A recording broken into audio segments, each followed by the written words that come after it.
செவ்வாய்க்கிழமை என்றாலே முருகனுக்கு உரிய நாள். அதனால் செவ்வாய்க்கிழமைகளில் முருகனை வழிபாடு செய்யவும் அவருக்கான விரதம் இருப்பதற்கும் மிகச் சிறந்த நாள் ஆகும். அதற்கான காரணங்களும் அதன் பலன்களும் என்ன என்பதை பார்ப்போம். முருகா என்றால் அனைத்து துன்பங்களும் பறந்துவிடும் என்பார்கள். அப்படிப்பட்ட முருக பெருமானை நினைத்து செவ்வாய்க்கிழமைகளில் விரதம் இருப்பதால் வருவாய் அதிகரிக்கவும் குடும்ப அமைதி மன நிம்மதி அனைத்தும் தேடி வரும்.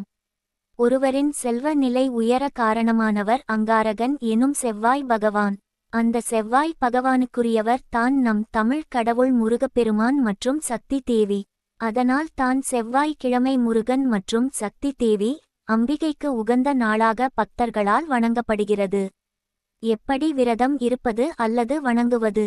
முருகனுக்கு பிடித்த செந்நிற ஆடையை அணிந்து வழிபடுவது நல்லது. அதேபோல் செந்நிற நைவேத்தியம் கனிகளை வைத்து தீபாராதனை